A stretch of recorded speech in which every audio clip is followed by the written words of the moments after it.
But we don't know if OpenAI changed a lot or if just sampling more and multiple choice is what they're doing, or if it's something more complex where they change the training and they know that the inference mode is going to be different. So we're talking about O1 Pro, $200 a month, and they're losing money. So the thing that we're referring to, this fascinating exploration of the test time compute space, is that actually possible? Do we have enough compute for that? Does the financials make sense? So the fantastic thing is, and there, it's in the thing that I pulled up earlier, but the cost for GPT-3 has plummeted. If you scroll up just a few images, I think. The important thing about like, hey, is cost a limiting factor here, right? Like my view is that like we'll have like really awesome intelligence before we have like AGI, before we have it permeate throughout the economy. And this is sort of why that reason is, right? GPT-3 was trained in what, 2020, 2021. And the cost for running inference on it was $60, $70 per million tokens, right? Which is the cost per intelligence was ridiculous.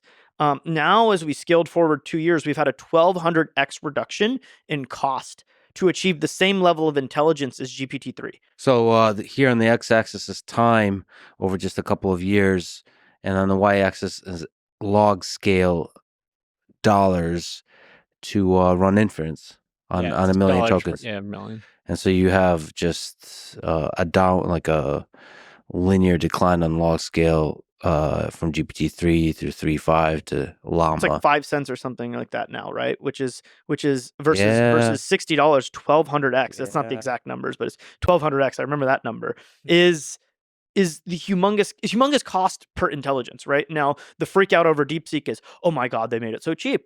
It's like, actually, if you look at this trend line, they're not below the trend line, first of all, and at least for GPT-3, right?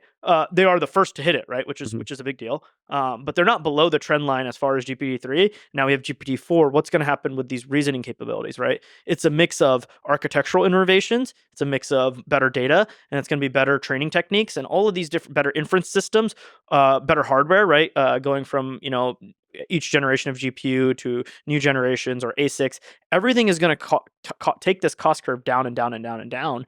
And then can I just spawn 1,000 different LLMs to create a task and then pick from one of them, or whatever search technique I want, a tree, Monte Carlo tree search? Maybe it gets that complicated. Maybe it doesn't because it's too complicated to actually scale. Like, who knows? Bitter lesson, right? The question is I think when, not if, because the rate of progress is so fast, right?